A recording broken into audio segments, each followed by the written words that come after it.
إن هذا القرآن يهدي للتي هي أقوم. صدق الله مولانا العظيم وبلغنا رسوله النبي الكريم الأمين ونحن على ذلك لمن الشاهدين والشاكرين والحمد لله رب العالمين. رب اشرح لي صدري ويسر لي أمري واحلل عقدة من لساني يفقهوا قولي. اللهم أرنا الحق حقا وارزقنا اتباعه وارنا الباطل باطلا وارزقنا اجتنابه. اللهم أرنا الأشياء كما هي. إن الله وملائكته يصلون على النبي يا أيها الذين آمنوا صلوا عليه وسلموا تسليما. الصلاة والسلام عليك يا رسول الله وعلى آلك وأصحابك يا حبيب الله. الصلاة والسلام عليك يا شفيع المذنبين وعلى آلك وأصحابك يا رحمة للعالمين. صلى الله على محمد عدد ما ذكره الذاكرون وعدد ما غفل عن ذكره الغافلون. یہ 15ویں پارے کا 10واں رکوع ہے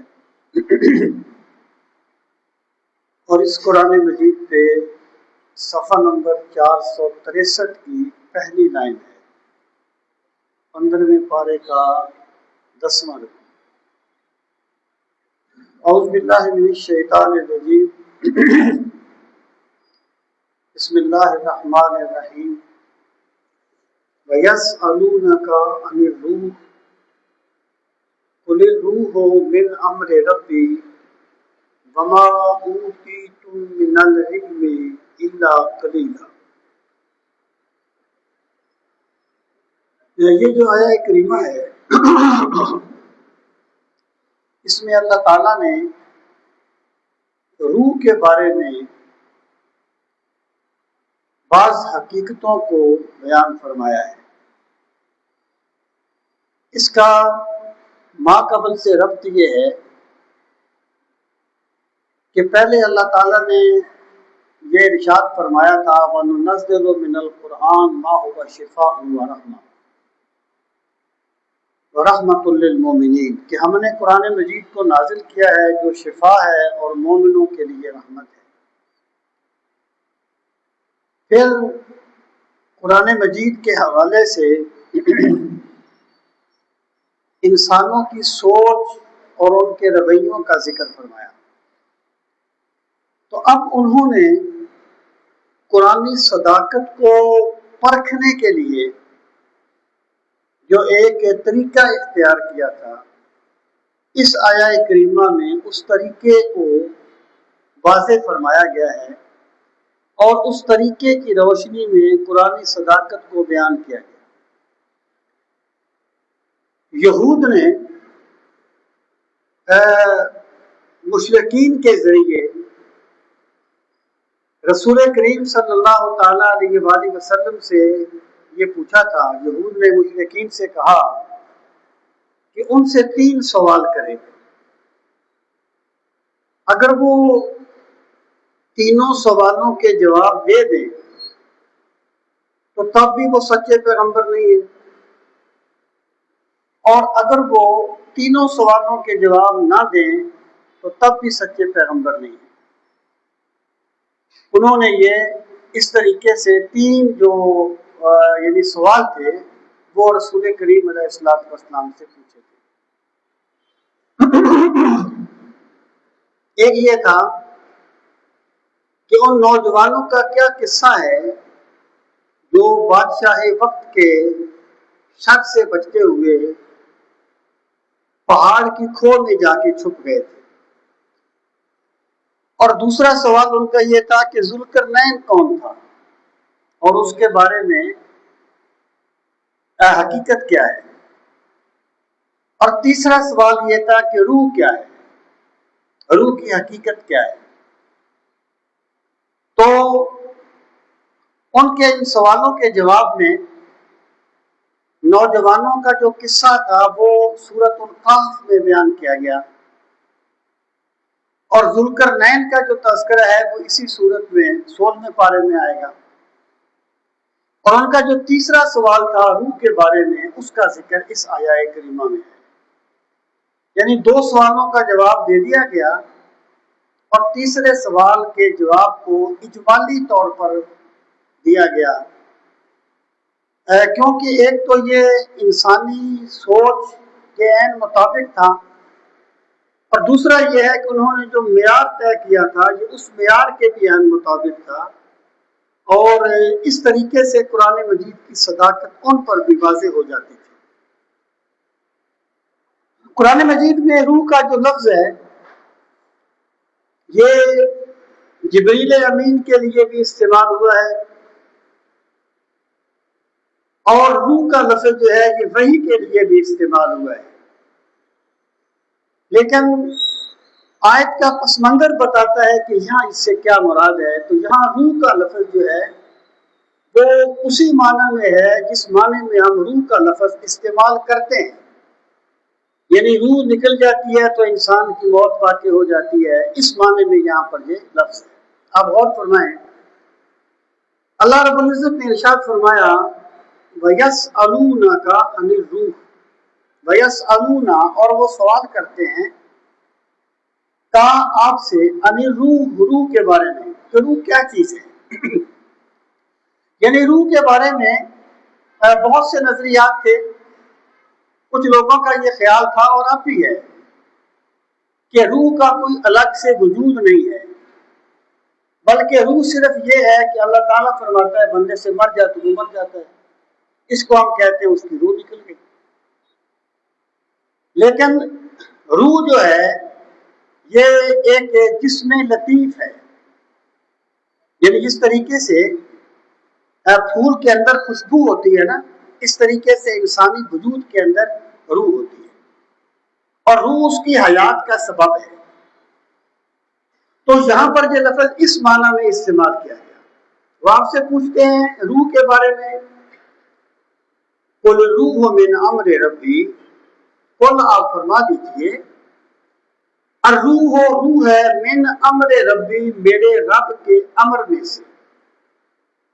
یہاں پر امر سے یہ مراد نہیں ہے کہ روح کا کوئی وجود نہیں ہے۔ یعنی قرآن، دیکھیں کسی بات کو سمجھنے کے لیے قرآن مجید کے سارے مقامات کو دیکھنا چاہیے، اور رسول کریم صلی اللہ تعالی علیہ وآلہ وسلم نے اس کی جو توضیحات فرمائی ہیں پورے ایک پس منظر کی روشنی میں کسی بات کو سمجھنا چاہیے۔ یعنی رسول کریم علیہ الصلوۃ والسلام نے فرمایا ہے کہ روح جب مومن کی قبض ہوتی ہے تو اس طریقے سے ہوتی ہے، کافر کی روح قبض ہوتی ہے تو اس طریقے سے ہوتی ہے، اور آپ نے فرمایا کہ جب کافر کی روح قبض ہوتی ہے تو اسے اتنی تکلیف ہوتی ہے جیسے خاردار کپڑا جو ہے وہ جاڑی پہ ڈال دیا جائے اور پھر اس کو کھینچا جائے، تو جیسے وہ کپڑا ریزہ ریزہ ہو جاتا ہے اس طرح اس بندے کا بدن ریزہ ریزہ ہو جاتا ہے۔ اور نیک بندے کی روح کے بارے میں رسول کریم علیہ السلام نے فرمایا کہ اس کی روح ایسے نکل جاتی ہے کما تسیل القطرۃ من السقا، جیسے مشک سے پانی کا قطرہ نیچے گر جاتا ہے۔ یعنی سرکار نے روح نکلنے کی کیفیات کو بیان فرمایا ہے۔ اس کا مطلب یہ ہے کہ روح کوئی چیز ہے جسے نکالا جاتا ہے، جسے فرشتے نکالتے ہیں، جسے فرشتے قبض کرتے ہیں۔ تو یہاں پر امر ربی سے مراد کیا ہے؟ امر ربی سے مراد یہ نہیں ہے کہ اللہ تعالیٰ کا حکم ہوتا ہے تو بندہ مر جاتا ہے، روح کا کوئی وجود نہیں ہے۔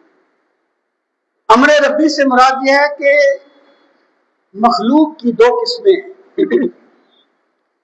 ایک وہ قسم ہے جو ہمیں نظر آتی ہے، جو ہماری نظروں کے سامنے ہے. ایک وہ ہے جو ہماری نظروں کے سامنے نہیں ہے. اللہ رب العزت نے ارشاد فرمایا الا لہ الخلق والامر، کہ عالم خلق بھی اللہ کا ہے اور عالم امر بھی اللہ کا ہے. یعنی عالم امر سے مراد وہ ہے جو چیزیں ہم دیکھ نہیں سکتے لیکن ہم ان کو مانتے ہیں. بہت سی ایسی چیزیں ہیں، یہ تو ایک جدید جو لوگ کہتے ہیں کہ ہم اس چیز کو مانتے ہیں جس کو آپ دیکھتے ہیں، وہ غلط کہتے ہیں. بہت سی چیزیں ایسی ہیں جسے ہم دیکھتے نہیں ہیں لیکن مانتے ہیں، کیونکہ شواہد ہمیں بتاتے ہیں کہ یہ چیز ہے. جیسے ایک بندے میں غصے کا وجود پایا جاتا ہے، خوشی کا وجود پایا جاتا ہے، ذہانت کا وجود پایا جاتا ہے، بیوقوفی کا وجود پایا جاتا ہے، لیکن ہم نے کبھی ان کا وجود نہیں دیکھا. ہم نے کبھی اس کو متشکل حالت میں نہیں دیکھا. تو مراد یہ ہے کہ روح جو ہے نا، وہ عالم امر سے اس کا تعلق ہے، جو حقیقت ہے لیکن انسان ان کو دیکھ نہیں سکتا اور ان کی حقیقت کو جان نہیں سکتا. قل الروح من امر ربی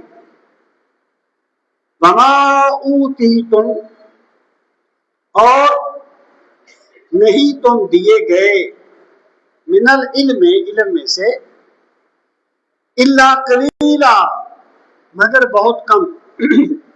یعنی یہود کا یہ خیال تھا کہ ہم صاحب کتاب ہیں اور ہمارے پاس پتہ نہیں کیا کچھ آ گیا ہے، کتنا علم ہمارے پاس آ گیا. اللہ رب العزت نے ارشاد فرمایا کہ تمہارا علم بہت کم ہے اور خدا کی کائنات بڑی وسیع ہے، رب کی قدرتیں بڑی وسیع ہیں. تم اپنے محدود علم کی بنیاد پر اللہ رب العزت کی قدرتوں کو اور اس کی مخلوق کے عجائبات کو سمجھ نہیں سکتے. میں آپ کو مثال دیا کرتا ہوں کہ جیسے ایک بچہ ہے، 2-3 سال کا بچہ ہے، کوئی بندہ اسے بتانا چاہے کہ زندگی کیسے گزارنی چاہیے، زندگی کے اتار چڑھاؤ کیا ہوتے ہیں، تو وہ اسے نہیں بتا سکتا، اسے سمجھا نہیں سکتا، کیونکہ اس کا ایک دائرہ ہے. جس طریقے سے بچہ ایک دائرے میں ہے، اس طریقے سے پوری انسانیت کے علم و ادراک کا بھی ایک دائرہ ہے. جس طرح ایک عاقل انسان کے سامنے بچہ بالکل محدود علم رکھتا ہے، اس طرح رب کائنات کے سامنے اور رب کائنات کی قدرتوں کے سامنے انسان کا پورا علم بڑا محدود ہے اور بہت ہی معمولی سی چیز ہے. تو فرمایا تمہیں جو علم دیا گیا ہے وہ بہت کم دیا گیا ہے، تم اللہ رب العزت کی قدرتوں کو کما حقو نہیں سمجھ سکتے. سامعین محترم، یہاں پہ بہت سی باتیں ہیں. پہلی بات یہ ہے کہ اللہ تعالیٰ نے یہاں پر یہ بات واضح فرما دی کہ لوگوں جو چیز تمہارے علم میں نہ آئے اس کا انکار نہ کر دیا کرو. تمہارا علم حرف آخر نہیں ہے. جو چیز تمہارے علم میں نہ آئے اسے، اور اللہ تعالیٰ اس کی خبر دے، تو اس کو مان لیا کرو کہ اگرچہ ہم اس کو نہیں سمجھ سکے لیکن یہ چیز ہے. اور یہ طریقہ قرآن مجید میں مشرکین کا بتایا گیا کہ وَكَذَّبُوا بِمَا لَمْ يُحِيطُوا بِعِلْمِهِ، کہ جو چیز ان کے علم میں نہیں آئی انہوں نے اس کا انکار کر دیا. تو پہلی چیز یہ ثابت ہوتی ہے وَمَا أُوتِيتُم مِّنَ الْعِلْمِ إِلَّا قَلِيلًا، کہ انسان کا علم بڑا قلیل ہے. اللہ تعالیٰ کی جو قدرت، جو نظام اس کے علم میں نہ آئے لیکن وحی کے ذریعے سے اس کی خبر دی جائے، تو انسان کو چاہیے کہ وہ ہر چیز کو اپنے علم پر نہ پرکھے بلکہ اپنے علم کو محدود سمجھ کر اس کی حقیقت کو اللہ کے سپرد کر دے. مثلا اسرائیل ایک فرشتہ ہے، روح قبض کرتا ہے، اب نہ جانے کتنے لوگ مرتے ہیں دن میں، ایک وقت میں ایک دھماکہ ہوتا ہے، نہ جانے کتنے لوگ مر جاتے ہیں، اور دنیا میں ایک وقت میں کتنے لوگ مرتے ہیں۔ لیکن جب ہمیں سرکار نے یہ خبر دے دی نا، اور قرآن مجید میں بتا دیا گیا کہ انسان کی روح کو فرشتے قبض کرتے ہیں، تو پھر انسان اللہ تعالیٰ کی باتوں کو اپنے علم پر نہ پڑھ کے جتنا آ جائے اسے سمجھ لے، باقی کو اللہ کے سپرد کر کے اس پر ایمان لے آئے۔ یہ سلامتی کا راستہ ہے۔ تو فرمایا وَمَا أُوتِيتُم مِّنَ الْعِلْمِ إِلَّا قَلِيلًا، اے لوگوں تمہارا علم بڑا قلیل ہے۔ اب یہاں پہ سوال یہ پیدا ہوتا ہے کہ کیا روح کا علم اور روح کی حقیقت اللہ تعالیٰ نے رسول کریم علیہ الصلوۃ والسلام کو بھی نہیں بتائی تھی، یا اس کی کیا صورتحال ہے؟ پہلی بات یہ ہے کہ اوتیتم، اس سے مراد یہود سے خطاب کیا جا رہا ہے، اور رسول کریم علیہ الصلوۃ والسلام کے بارے میں اللہ رب العزت نے ارشاد فرمایا کہ وَعَلَّمَكَ مَا لَمْ تَكُنْ تَعْلَمُ، کہ میرے پیغمبر صلی اللہ علیہ وسلم جو کچھ آپ نہیں جانتے تھے ہم نے آپ کو سکھا دیا، ہم نے آپ کو بتا دیا۔ یعنی اس سے ایسے استدلال کرنا یہ کوئی قرآنی سوچ نہیں ہے۔ دوسری بات میں یہ عرض کروں کہ قلیل اور کثیر یہ ایک اضافی چیز ہے۔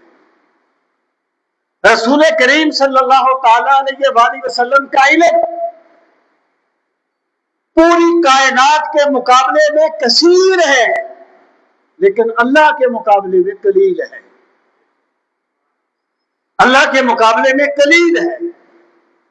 اعلیٰ حضرت فاضل بریلوی رحمۃ اللہ تعالی علیہ نے لکھا ہے کہ اللہ تعالیٰ کے علم کی 4 صورتیں ہیں۔ ایک موجودات کا علم، ایک معدومات کا علم، اور ایک اگر موجود معدوم ہوتا تو کیا ہوتا اس کا علم، اور ایک اگر معدوم موجود ہوتا تو اس کا کیا علم حال ہوتا اس کا علم۔ یہ 4 چیزیں اللہ تعالیٰ کے علم کے ساتھ خاص ہیں، یعنی اللہ تعالیٰ کا علم ان 4 چیزوں کو محیط ہے۔ اور اعلیٰ حضرت فرماتے ہیں کہ رسول کریم صلی اللہ تعالیٰ علیہ وآلہ وسلم کو اللہ تعالیٰ نے ما کان وما یکون کا علم دیا، لیکن اللہ کے مقابلے میں کوئی حیثیت نہیں ہے۔ ایسے ہی ہے جیسے سمندروں سے کوئی چڑیا پانی کا گھونٹ، پانی کی ایک چونچ بھر لیتی ہے۔ تو میں یہ عرض کرنا چاہتا ہوں کہ اگر مخلوق کی طرف نسبت کی جائے تو سرکار کا علم کثیر ہے، لیکن اگر خالق کی طرف نسبت کی جائے تو سرکار کا علم قلیل ہے۔ اس لیے اس معنی میں اس آیت کو سمجھا جا سکتا ہے کہ وَمَا أُوتِيتُم مِّنَ الْعِلْمِ إِلَّا قَلِيلًا، کہ اس کے اولی مخاطب تو یہود ہیں، لیکن رسول کریم علیہ الصلوۃ والسلام کا جو علم ہے وہ بھی اللہ کے مقابلے میں قلیل ہے۔ تو فرمایا کہ تمہیں اس کے بارے میں بہت کم علم دیا گیا، تو تمہارا کام یہ ہے کہ جو کچھ تمہیں خبر دی جائے اس کو لوگوں مان لیا کرو، اس کی حقیقت جاننے کی کوشش نہ کیا کرو، کیونکہ تمہارا علم بڑا محدود ہے۔ آگے ارشاد فرمایا وَلَئِنْ شِئْنَا لَنَذْهَبَنَّ بِالَّذِي أَوْحَيْنَا إِلَيْكَ، وَلَئِنْ، اور اگر شِئْنَا ہم چاہیں، لَنَذْهَبَنَّ تو یقیناً ہم لے جائیں، بِالَّذِي وہ چیز جو اوحینا الیک ہم نے وحی کی ہے آپ کی طرف، یعنی اگر ہم چاہیں تو ہم نے آپ پر جو وحی بھیجی ہے ہم وہ سلسلہ منقطع کر دیں، ہم وہ چیز لے جائیں، ثم پھر لا تجدو تو نہ پائے، لکا اپنے لیے، بہی اس پر، علینا ہمارے خلاف، وکیلا کوئی کارساز، کوئی مددگار، یعنی اگر ہم نے آپ پر جو وحی بھیجی ہے اگر ہم چاہیں تو اسے لے لیں، اور پھر آپ ہمارے خلاف کوئی مددگار نہ پائیں جو آپ کو وہی واپس لوٹائے۔ یہاں پر پہلی بات یہ ہے کہ اس کا ربط دیکھیں، بیان یہ کیا جا رہا ہے کہ وہی جو ہے نا، وہی کا معاملہ وہ رسول کریم علیہ الصلوۃ والسلام کے اپنے اختیار میں نہیں ہے، بلکہ وہی کا سارا معاملہ اللہ رب العزت کے دست قدرت میں ہے۔ سرکار جو تمہیں اللہ کی وحی پہنچاتے ہیں، تم یہ کہتے ہو کہ یہ اپنے پاس سے بنا لیتے ہیں اور آ کے ہمیں پہنچا دیتے ہیں، ایسی بات نہیں ہے۔ وحی کا سارا معاملہ اللہ تعالیٰ کے دست قدرت میں ہے اور اللہ تعالیٰ نے سرکار پر وحی نازل فرمائی ہے اور سرکار تم تک پہنچاتے ہیں۔ دوسری بات یہ ہے، یہاں جو فرمایا گیا اگر ہم چاہیں تو اسے لے جائیں، ایک بات یاد رکھنا، نبوت کبھی سلب نہیں ہوتی، یہ عقیدہ ہے۔ ولایت سلب ہو سکتی ہے، قطبیت غوثیت سلب ہو سکتی ہے، لیکن نبوت کبھی سلب نہیں ہوتی، کیونکہ نبی اول سے آخر تک اللہ کا انتخاب ہوتا ہے اور اللہ بہتر جانتا ہے میں نے کس کو مقامی نبوت پہ فائز کرنا تھا۔ اللہ تعالیٰ بہتر جانتا ہے، اللہ اعلم حیث یجعل رسالتہ، نبوت کبھی سلب نہیں ہوتی۔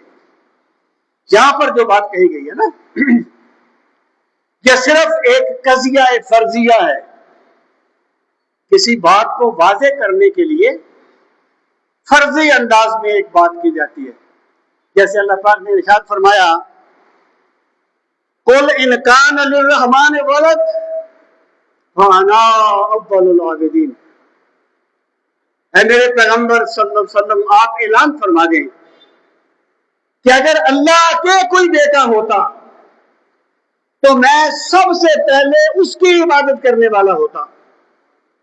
اللہ کے بیٹا تو نہیں ہوگا، اللہ کی اولاد تو نہیں ہے، یہ صرف ایک قضیہ فرضیہ ہے اس بات کو بیان کرنے کے لیے کہ تم یہ کہتے ہو فرشتے اللہ کی بیٹیاں ہیں۔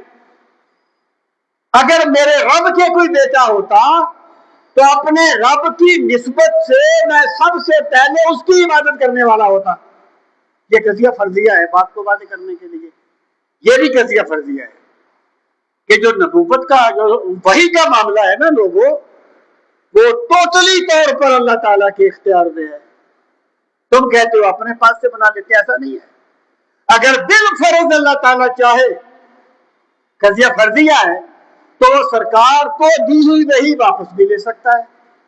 اب آپ دیکھیں بہت سے لوگ یہ کہتے ہیں کہ جی جو ہے نا یہ فلاسفہ وغیرہ، ایک تو کفار ہیں، یہ ملحدین ہیں، ان کا تو معاملہ الگ ہے۔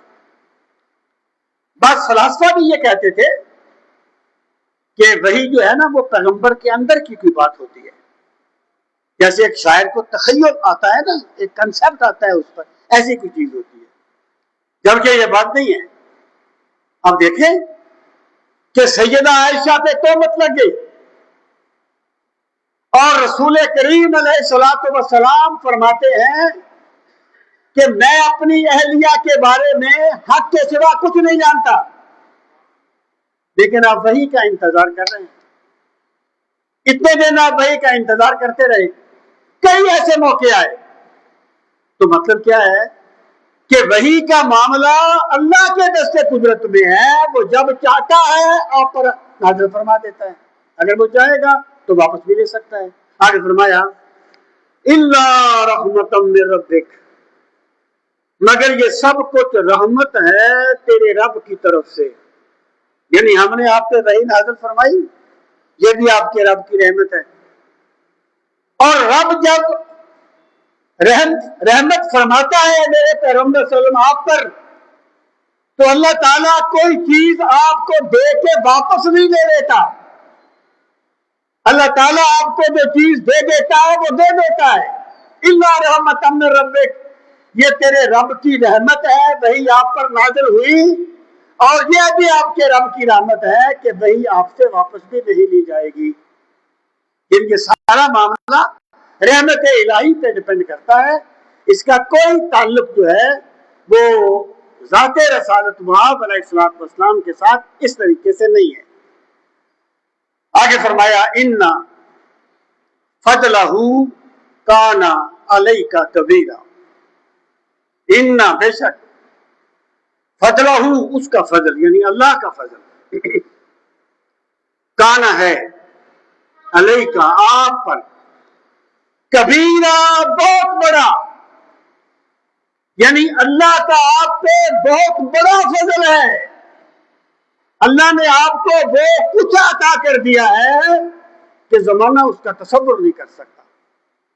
اور رسول کریم علیہ الصلوۃ والسلام نے سیدنا ابو بکر سے فرمایا تھا یا ابا بکر ما یارثنی حقیقتاً سوا ربی، ابو بکر میری حقیقت کو میرے رب کے سوا کوئی نہیں جانتا، یا دینے والا جانتا ہے یا لینے والا جانتا ہے۔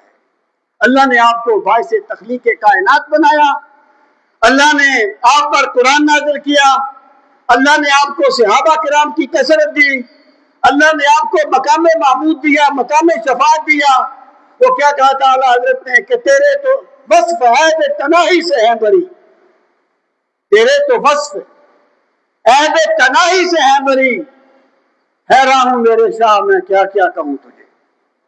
یعنی یا رسول اللہ آپ کی یہ اوصاف اتنے ہیں جو گنتی کے عیب سے پاک ہیں۔ آپ کی خوبیاں اللہ نے جو آپ کو دی ہیں نا اتنی ہیں کہ گنتی کے عیب سے پاک ہیں، گنتی کے عدد ختم ہو جاتے ہیں، آپ کے رب کی عطائیں ختم نہیں ہوتی جو آپ پر ہیں۔ تیرے تو وصف عیب تناہی سے ہیں بری، حیران ہوں میرے شاہ میں کیا کیا کہوں تجھے، لیکن رضا نے ختم سخن اس پہ کر دیا، خالق کا بندہ خلق کا آقا کہوں تجھے۔ ان فضلہ کان علیک کبیرا، اے میرے پیغمبر صلی اللہ علیہ وسلم بے شک اللہ کا آپ پر فضل کبیر ہے، بہت بڑا فضل ہے۔ یہ میں آپ سے کہتا رہتا ہوں یہ کبیر یا صغیر بھی ایک اضافی چیز ہے۔ ایک غریب بندے کے لیے 100 روپیہ شاید بڑی رقم ہوگی، 1000 روپیہ بڑی رقم ہوگی، لیکن امیر بندے کے لیے نہیں۔ ایک ارب پتی بندے کے لیے لاکھ چھوٹی رقم ہے، ایک بھوکے کے لیے بہت بڑی رقم ہے۔ تو اللہ اپنے جس فضل کو خود کبیر کہتا ہے، اندازہ لگائیے اس کی شان کیا ہوگی، اس کی عظمت کیا ہوگی۔ ان فضلہ کان علیک کبیرا، بعد از خدا بزرگ تو یہ قصہ مختصر۔ آگے فرمایا قل ان اجتمعت الانس والجن الا ان یاتوا بمثل هذا القرآن لا یاتون بمثلہ ولو کان بعضهم لبعض ظہیرا۔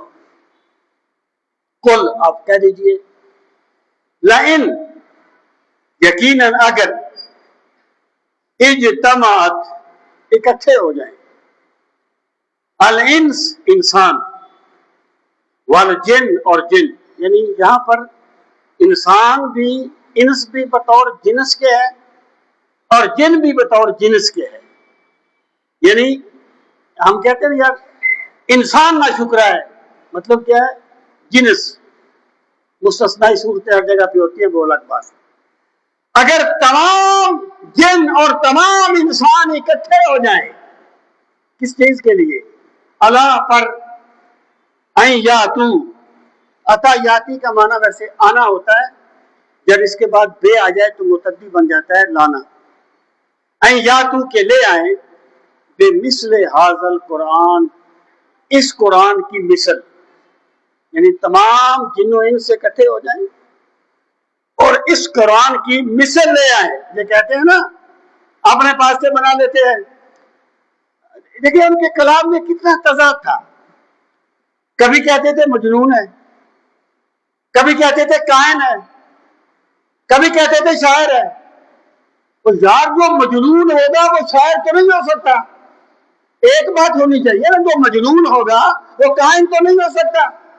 ان کے کلام میں تضاد تھا، کبھی کہتے تھے ایک لوہار تھا کوئی، اس سے سیکھ کے آتے ہیں، وہ خدا کے بندے جو چھپ کے بیٹھ کے ایسا کلام پیش کرتا ہے کہ جنوں انس اس کے سامنے سچر ہو گئے ہیں، وہ خود اپنا کلام خود کیوں نہیں پیش کر لیتا؟ وہ عزتیں کیوں نہیں سمیٹ لیتا؟ اور جس کی طرح وہ کہتے تھے وہ اجمی تھا، وہ لوہار کو تھا۔ اللہ پاک نے فرمایا کہ جنوں ان سے اکٹھے ہو جائیں، الا یاتوا بمثل ھذا القرآن، اس مقصد کے لیے کہ اس قرآن کی مثل لے آئیں، لا یاتون بمثلہ، وہ نہیں لا سکیں گے اس کی مثل، اس جیسا قرآن نہیں لا سکیں گے۔ ولو کان بعضهم لبعض ظہیرا، ولو کان، اور اگر کہ ہو جائیں بعضهم ان کے بعض، لبعض بعض کے لیے ظہیرا مددگار، یعنی اگر جنوں ان سے اکٹھے ہو کے ایک دوسرے کی مدد کریں، جن انسانوں کی، انسان جنوں کی، ادیب خطیب فصاح بلغا سارے اکٹھے ہو جائیں تو قرآن کی مثل نہیں لا سکتے، تو تمہیں ماننا پڑے گا کہ یہ قرآن کسی انسان کا کلام نہیں ہے بلکہ یہ اللہ رب العزت کا کلام ہے۔ دیکھیں جو معجزات تھے اس کو تو وہ جادو کہہ دیتے تھے، جبریل آتا تھا وہ تو وہاں دیکھتے نہیں تھے۔ قرآن مجید رسول کریم علیہ الصلوۃ والسلام کی صداقت رسالت پر اللہ تعالیٰ کا دیا ہوا سب سے بڑا معجزہ ہے، اور یہ وقتی معجزہ نہیں ہے، قیامت تک کے لیے رہے گا، قیامت تک کے لیے رہے گا۔ اور ان کے جو بڑے بڑے فصاح اور بلغات ہیں نا، وہ بھی قرآن مجید کو دیکھ کر یہ کہا کرتے تھے کہ یہ کسی انسان کا کلام نہیں ہے۔ وقت نہیں ہے ورنہ میں آپ کو مثالیں دیتا۔ میں یہ عرض کرنا چاہتا ہوں، قرآن مجید نے ان کو 3 چیلنج کیے تھے مرحلہ بمرحلہ۔ ایک چیلنج یہ تھا، جو پہلا یہ کہ قرآن جیسا قرآن بنا کے لے آؤ، اور دوسرا چیلنج یہ تھا کہ فاتو بعشر سور مثلہ، 10 صورتیں بنا کے لاؤ، اور پھر قرآن نے کہا فاتو بسورۃ من مثلہ، اس جیسی ایک صورت بنا کے لاؤ، اور پھر قرآن مجید نے یہ بھی کہا فلیاتوا بحدیث مثلہ، قرآن کے جملے جیسا ایک جملہ بنا کے لے آؤ جس کی بلاغت یہ ہو، جس کا زور بیان یہ ہو، جس کا ایجاز یہ ہو، جس کے معنی یہ ہو، جو دلوں میں اس طریقے سے ہلچل مچا دے، جو اس طریقے سے دلوں کی دنیا کو بدل دے۔ ایک جملہ بنا کے لے آؤ، اور وہ سارے اکٹھے ہو کے ایک جملہ بھی قرآن کے برابر کا نہیں بنا سکے۔ دیکھیں میں آپ کو مثال دیتا ہوں کہ کچھ لوگوں نے یہ حماقت کی تھی، انہوں نے کہا ہم قرآن کا جواب لاتے ہیں، ان میں سے ایک مسلمہ کذاب تھا۔ تو قرآن مجید کی سورت ہے القاریہ، اصل میں زبان کا حسن اس کی اصل زبان میں ہوتا ہے، ترجمے میں نہیں ہوتا، ترجمے میں صرف مفہوم ادا ہوتا ہے۔ القاریہ تم القاریہ، وہ دلوں کو ہلا دینے والی، کیا ہے دلوں کو ہلا دینے والی؟ وما ادراک ما القاریہ، اور تو کیا جانے کہ وہ دلوں کو ہلا دینے والی کیا ہے؟ یوم یکون الناس کالفراش المبثوث، جس دن لوگ بکھرے ہوئے پتنگوں کی مانند ہوں گے، وتکون الجبال کالعہن المنفوش، اور پہاڑ وہ دھلی ہوئی روئی کی طرح ہو جائیں گے۔ یہ صورت ہے۔ اس کا جواب لکھا تھا مسلمہ کذاب نے، اس نے کہا الفیل ملفیل وما ادراک ملفیل لہو خرطوم الطویل وذنب طویل، ہاتھی، تو کیا جانے کہ ہاتھی کیا ہے؟ مجھے کیا پتا کہ ہاتھی کیا ہے؟ اس کی ایک سونڈ ہوتی ہے، اس کی ایک دم ہوتی ہے۔ انصاف سے کہنا یہ جواب ہے قرآن کا؟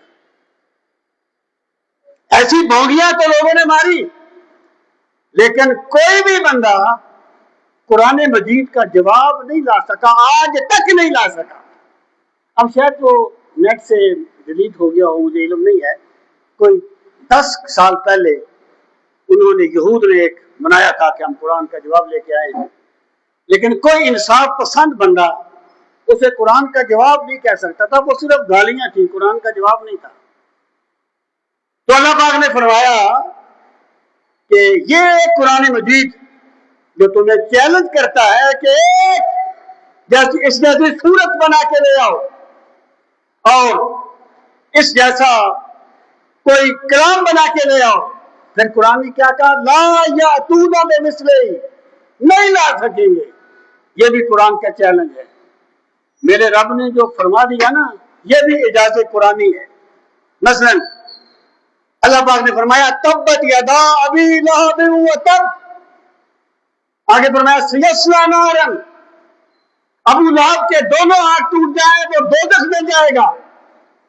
جب یہ آیت نازل ہوئی تو ابو لہب زندہ تھا نا، وہ آ جاتا کہتا جی میں اسلام لے آیا، میں نے اسلام قبول کر لیا ہے، تو قرآن کا دعویٰ جھوٹا ہو جاتا نا۔ لیکن جو میرے رب نے فرما دیا وہی ہوا۔ یہود کو کہا کیا فتمنوا الموت ان کنتم صادقین، ولن یتمنوا ابدا، اگر تم سچے ہو تو موت کی تمنا کرو۔ پھر قرآن نے کہا کبھی نہیں کریں گے۔ تو آ جاتے نا یہود، کہتے یا اللہ ہم پہ موت طاری کر دے، نہیں آئے۔ جو میرے رب نے فرما دیا ہے کوئی اس کو جھٹلا سکتا ہی نہیں ہے۔ یہی ہے اعجاز القرآن، یہی ہے اعجاز قرآنی۔ کل ان اجتمعت الانس والجن علی ان یاتوا بمثل ھذا القرآن لا یاتون بمثلہ ولو کان بعضهم لبعض ظہیرا، اگر کہ سارے اکٹھے ہو جائیں لیکن قرآن کی مثل نہیں لا سکیں گے۔ آگے فرمایا قرآن کی شان کیا ہے؟ وَلَقَدْ صَرَّفْنَا لِلنَّاسِ فِي هَذَا الْقُرْآنِ مِنْ كُلِّ مَثَلٍ۔ بندوں کی مزاج مختلف ہوتے ہیں، کچھ بندے جنت کا لالچ کرتے ہیں، اچھی بات ہے۔ کچھ بندے دوزخ سے ڈرتے ہیں، اچھی بات ہے۔ کچھ بندوں کو عقل کی بات سمجھ آتی ہے، کچھ کو یہ یعنی ڈانٹ ڈپٹ سے کچھ بندے بات کو سمجھتے ہیں۔ تو یہ جو صرفنا ہے نا، تصریف آیات، صرفنا کا معنی ہوتا ہے پھیرنا، یعنی قرآن مجید اللہ کی وہ کتاب ہے جس نے ہر طرح کی حقیقتوں کو انسان پر بے نقاب کر دیا ہے، ہر طرح کی حقیقت کو بیان کر دیا ہے، انسانی نفسیات کے مطابق، انسانی مزاجوں کے مطابق۔ بلکہ صرفنا للناس، تحقیق ہم نے پھیر پھیر کے بیان کیا ہے لوگوں کے لیے، یعنی وعدہ، وعید، تبشیر، انذار، جو بھی انسانی جبلت ہوتی ہے اس کے مطابق۔ فی ھذا القرآن، اس قرآن میں، من کل مثل، ہم نے ہر قسم کی مثالیں دے دی۔ رزلٹ کیا نکلا؟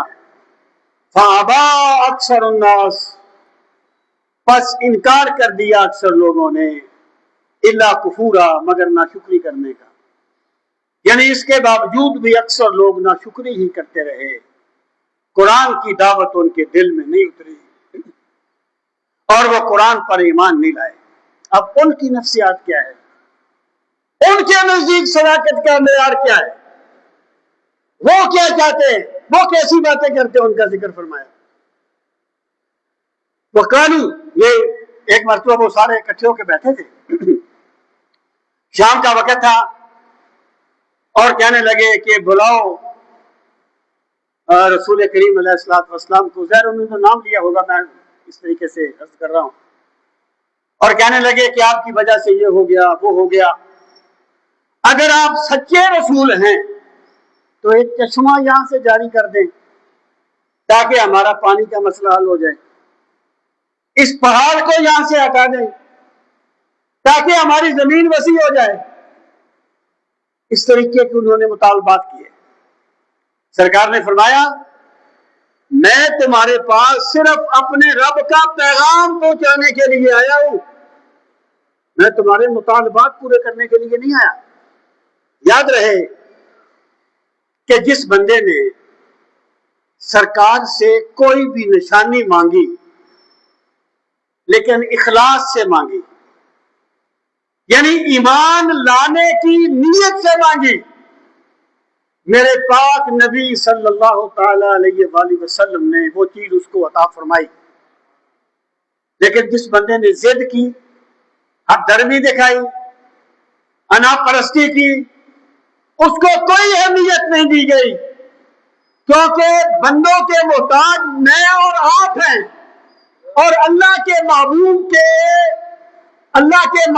کی پشت پر تو میرے رب کا دست قدرت ہوتا ہے، اللہ کے رسول بندوں کی تائید کے محتاج نہیں ہوتے۔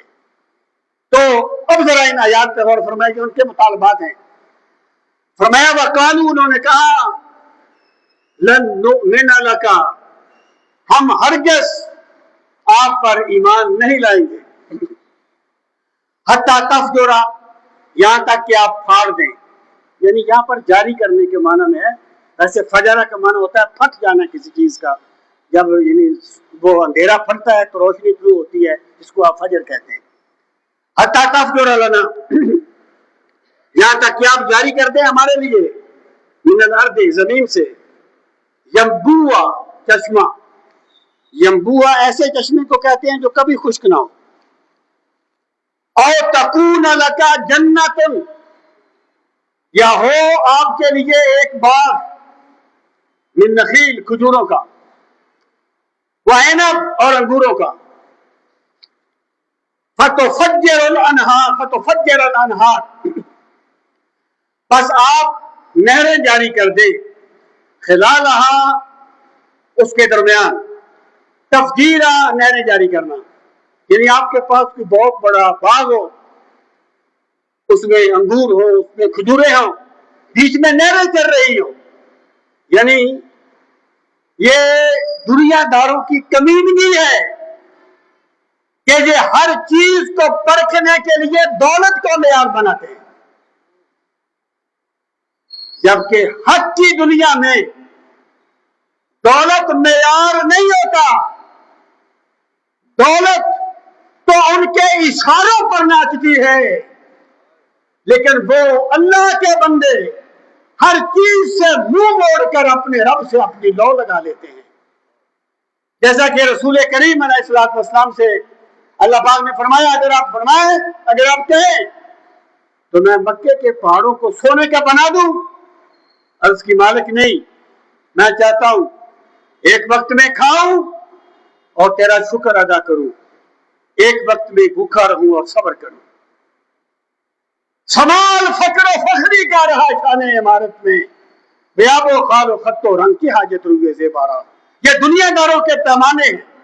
آپ کے پاس انگوروں کا یعنی ایک باغ ہو، وہ داتا صاحب نے لکھا ہے نا کہ فضل بن حسین ایک بزرگ تھے، جنگل سے گزر رہے تھے، اللہ کی محبت میں ڈوبے ہوئے تھے، کہنے لگے، خود کلامی کر رہے تھے، کہنے لگے یا اللہ اچھی تیری یاری ہے، اتنی دیر ہو گئی، اتنے پیسے بھی نہیں ملے کہ میں اپنی حجامت بنوا لوں، یا اللہ اچھی تیری یاری ہے، اتنے پیسے بھی نہیں ہیں کہ حجامت کو بنوا لوں۔ فرماتے ہیں جب انہوں نے یہ کہا نا تو جتنے درخت تھے نا وہاں پر سونے کے بن گئے، انہوں نے رب کی طرف منہ کیا، اوپر منہ کیا حضرت فضل بن حسین نے، کہنے لگے پروردگار عالم، اگر ہم محبت میں بھی کوئی بات کہہ دیں تو تو جلال میں آ جاتا ہے، اور یہ شان ہے ان کے غلاموں کی، سرکار کا عالم کیا ہوگا۔ یہ ان کا اپنا پیمانہ تھا کہ آپ کے لیے کھجوروں کا باغ ہو، انگوروں کا باغ ہو، نہریں جاری ہو جائیں، اور اس کے سما کوئی ٹکڑا کرا دے، کما زعمتا، جیسے تمہارا خیال ہے، علینا کسفن، ہم پر کوئی ٹکڑا، اور تأتی باللہ، یا اللہ کو ہمارے سامنے لے آؤ، والملائکہ، اور فرشتوں کو، قبیلہ کا یہاں ایک مراد ہے قبل، سامنے، یعنی یا اللہ ہمارے سامنے آ جائے، فرشتے ہمارے سامنے آ جائیں، پھر تو ہم مان لیں کیا واقعی اللہ کے رسول ہیں۔ اور بھائی اللہ کو دیکھ کے ماننا کوئی ماننا نہیں ہے، کمال تب ہے اللہ کو مصطفیٰ کے کہنے پر مانا جائے۔ ایمان تو نام ہی پیغمبر کی ذات پہ یقین کرنے کا ہے، ان کا یہ مطلب تھا۔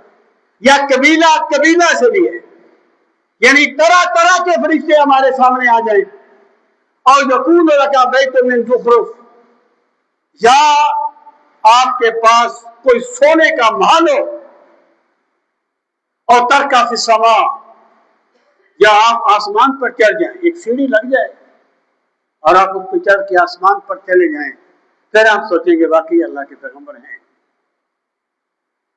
پھر کہتے تھے وَلَن نُؤْمِنَ لِرُقِيِّكَ، اگر آپ ہمارے سامنے آسمان پر چڑھ جائیں نا، پھر بھی ہم آپ کے چڑھنے کو نہیں مانیں گے، پھر بھی ہم ایمان نہیں لائیں گے حَتَّى تُنَزِّلَ عَلَيْنَا كِتَابًا نَقْرَأُ، یہاں تک کہ آپ ہم پہ ایک کتاب نازل کرے جسے ہم پڑھیں۔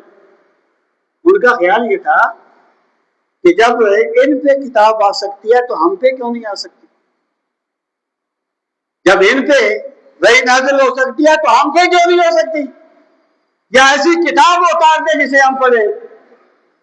آگے فرمایا اللہ تعالیٰ نے کہ میرے پیغمبر صلی اللہ علیہ وسلم آپ انہیں فرمائیں، کل آپ فرما دیجئے سبحان ربی، میرا رب ہر عیب سے پاک ہے۔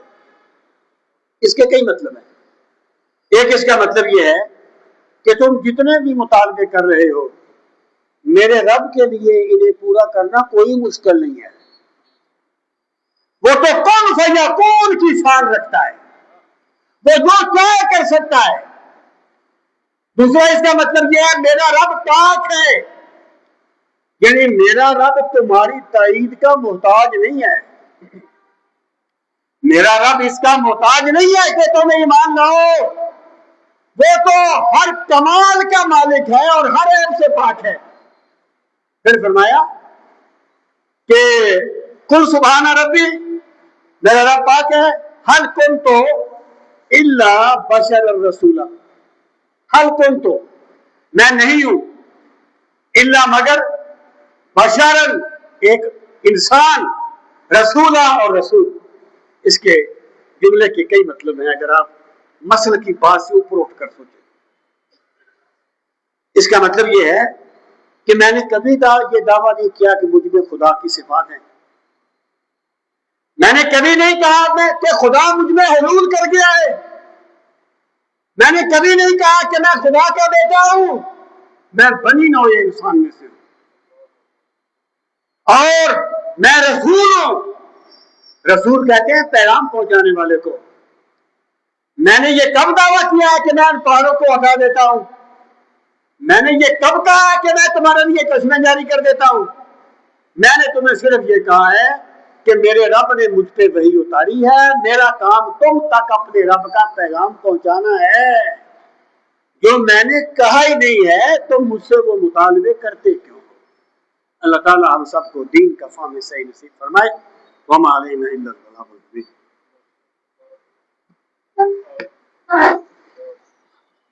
الحمدللہ رب العالمین والعاقبۃ للمتقین، الصلاۃ والسلام علی سید المرسلین وعلی آلہ واصحابہ اجمعین۔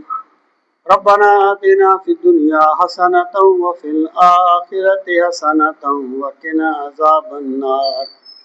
ربنا وآتنا ما وعدتنا على رسلك ولا تخزنا يوم القيامة إنك لا تخلف الميعاد۔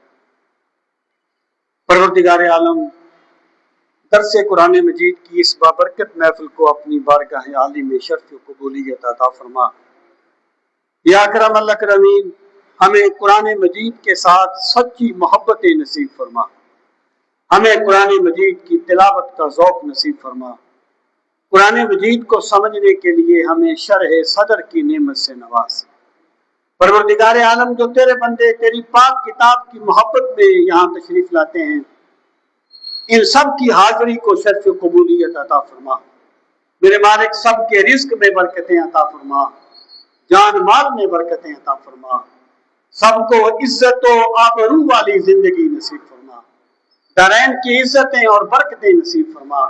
وصلی اللہ تعالی علی خیر خلقہ ونور عرشہ بزینت فرشہ محمد وعلی آلہ واصحابہ اجمعین آمین برحمتک یا ارحم الراحمین.